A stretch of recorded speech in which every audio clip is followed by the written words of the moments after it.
Thanks all. So the topic, we just spoke about the concept of the difference between the developer of a model and the person who's going to actually use the model.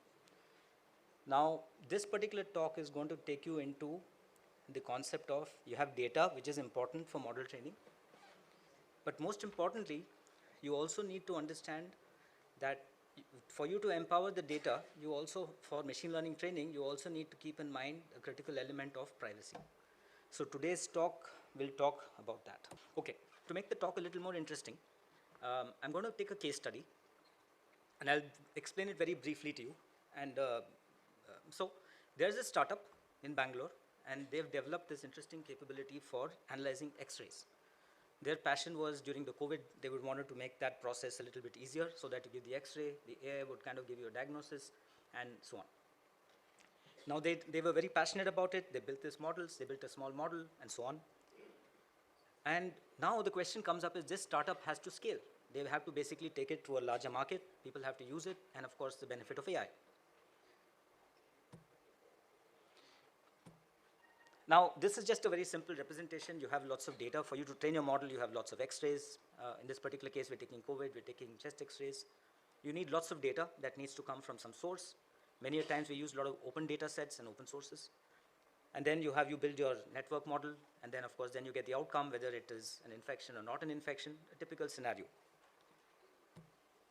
Now, most of the time when you start working on these models, you look for large data sets that are available, open and publicly available. And these are some random examples I've taken just to show you how it happened.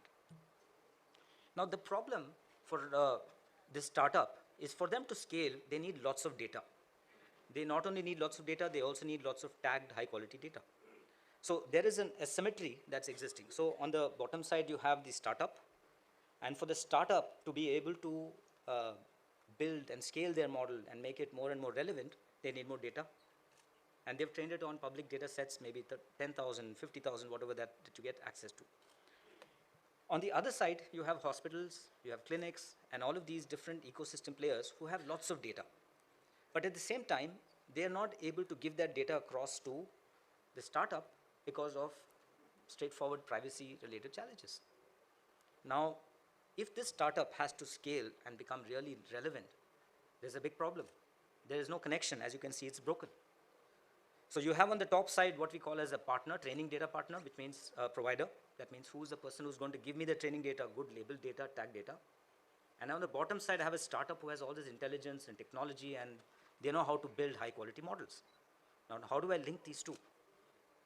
So which means for me to do machine learning training, I have to join the dots. So I'm going to talk about that in specific. The challenges, as you can see, for the training data provider are very clear. Privacy, very, very important, because that's the cornerstone. The second important element is also, for example, if I have to share data, is there a monetary frame? Why do I share it? How do I share it? And so on and so forth. So there are lots of questions that need to be answered. And the framework that we're going to talk about, addresses those questions. So we already spoke about this. I'm going to quickly go ahead on this. Okay. So for this startup to basically cross that linkage breaking, they have to look at a concept of data sharing in a privacy preserving manner, and at the same time do my machine learning training so that I have a trained model which can then be used for an inferencing cycle, as the case may be. This is slightly India context specific. Now for you to do this, you need to have a techno-legal approach. Okay? There is technology, but you also need to have a legal foundation to address the asymmetry that we spoke about.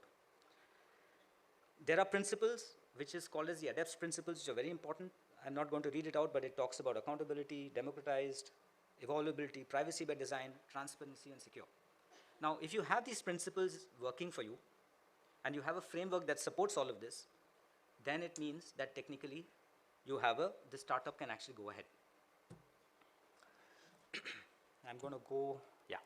Now to make this happen, for a techno-legal framework to happen, I need to solve for 3 critical pieces. The first critical piece is I need to be able to do privacy, the training in a privacy-preserving manner. For that, we are suggesting a differential privacy-based approach. What happens over here is it's going to be difficult for you to identify specific data points that you put into for the model training. The second part is you need to have a technical framework which allows me to take the data into a kind of a technical frame which permits that data to be handled and processed in a privacy-preserving manner, which means the person who gives the data, but the person who wants to train on the model cannot see the data, number one. And the second critical point is when the model is also getting trained, we are going to apply the principles of differential privacy so that you can't identify the person or a row of data that's sitting in it. And the third one, to be able to enforce this, you also need to have contracts. Who provided the data, what am I going to use it for, and so on. So you need electronic contracts. So if the framework provides for the three elements of differential privacy, the confidential computing, which allows me to keep the data safe and secure, and the processor who needs to use it can work on the data, and the third element being the contractual part of it. Now, this is an example, and I'll talk a little bit more about it. This is a scenario that's available for you as open source. I'll give you the link later, the complete code, and you can actually run and build this end-to-end. This is a scenario where in COVID in India, we had three critical bodies that were helping. There was ICMR, there was CoWIN, which was our vaccination app, and then you had the individual states that basically had a lot of the hospitalization information that happened when a person had COVID and as part of their triaging and they were calling. Now for you to build a disease surveillance model, imagine getting the data from three of these entities is going to be very hard, again, because of the challenges that I've already spoken to you about. The use case that we have, and which you can try out later at your own convenience, allows you to, we have sample data, synthetic generated data, and it tells you how it comes into the CCR, how we're able to do a differentially private model, generate a machine learning trained model, which you can then later use for inferencing. And all this in the same principles that I spoke to you in the previous slide, which meant as much configuration that goes into this system. Now, when this happens, this is again a slightly a blown up version of saying that on the left-hand side, I have the people who provide the data for me. On the right-hand side are the consumers who are the actual machine learning model training folks. So this goes back to the previous talk where they spoke about the developers and then the people who are actually going to be using the model later. And then in the middle, you actually see what we call as a confidential clean room, which is the technical frame or the technology infrastructure that provides two things, differentially private training plus the data privacy that comes into it. Slightly more elongated expansion of the same thing. How does the confidential clean room work? There are contracts that are set up, which means I have the data and I know what I'm going to build with it. So contracts, and then you have the data that gets ingested into this, and then you have the processing of data that happens inside the confidential compute, and then you have the model training, and then it gives you a trained model that comes out. Now in all of this, the key point to note is the training data consumer or the person who builds the machine learning model cannot see the data. They don't have access to the data. The program, the process, what happens inside the box is a fairly configured and automated process. For many of you, these are all slides that are available on the site, and the link I'll show you later, so you don't have to worry, it's all there. Differential privacy, very simplistically put, basically tries to, if there is a person who's trying to find out a particular person in that, you can't do it. Because the way the model gets trained is it holds out. Okay? So this is one of the techniques that we have adopted in the framework.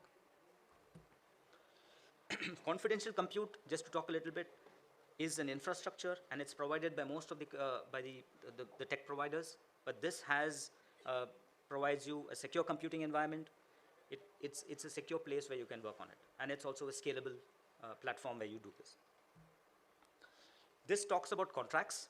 When I talk about contracts, it's a little small print, but here you actually can define the data sets that you're bringing into the CCR. It actually comes and tells you in a very clear way that who is bringing the data inside. It also talks in the bottom about some of the model parameters. Sometime back there was a talk about, when a model is built, how was that model built? What are the hyperparameters that were used? What was the kind of data that was used? So in a sense, this contract kind of gives you a complete perspective into the complete model and how it got trained, how it got in, how it got trained. So in a simple way, the startup that was stuck with the challenge, now we gave a solution that says you can use a combination of differential privacy, confidential compute, and contracts, which allows you to train models, and hence, with this, the startup is able to make a progress and then do it. Now, just to say that this is not theoretical, this is all true. This is a screenshot of something that I had done. This is a deployment on one of the clouds. These are the different technical components of it that were there, and it actually works. Now, what happens, because by doing this, when you do a techno-legal framework, it allows you to what we call as, opens up the data markets. So there is a market for people who have the data, and there is a market of people who build AI models, and these two worlds are opened up because we are providing a techno frame as well as a legal frame, which allows you to solve for the collaboration and scaling and building capability. Of course, helps economies and builds more and more models. The framework consists of many ecosystem players, but to look at, I spoke about the person who provides the data, who's called as a TDP. There is a consumer who's a training data consumer, who's basically the person who's going to build the ML model, training model. There is, of course, the data principal who provides you the data, the individual. There would also be other ecosystem players, because as a part of responsible AI, and as part of the many speakers that have spoken already, there needs to be self-regulated organizations. There need to be technical standard organizations. And then you also have technical providers who are the confidential compute clean rooms, which is CCR providers. And then you can also have other market players like discovery agents who can help you identify relevant data sets. So the solution that I'm speaking about solves for all of these perspectives. This is all available to you for access. There is a site which is given in the bottom called DEPA.world. You can go into that. There are two parts of it. There is one which is the inference cycle, which talks about once you have a model and then you got to train, what do you do with it? The other part which is relevant for today's conversation is the training part of it. So if you go into the training part of it, there are very comprehensive pre-reads, plus you can actually execute your code. There's sample codes, which I spoke about the COVID demo scenario. You can execute it and try it out yourself. And it's all available on GitHub, so it's full access that's available to you. It's a heavy topic, and hence I've simplified it in keeping the time in constraint. You can reach out to me at my email address or someone at iSpirit, and we can happy to help you further on this. It's not just me. There's lots of techies behind me, so I'm just speaking on behalf of many of them. But there's a lot of people involved in this. Okay, so I think with that I'm going to kind of stop the conversation. I'm happy. You can reach out to me anytime around this. Thank you.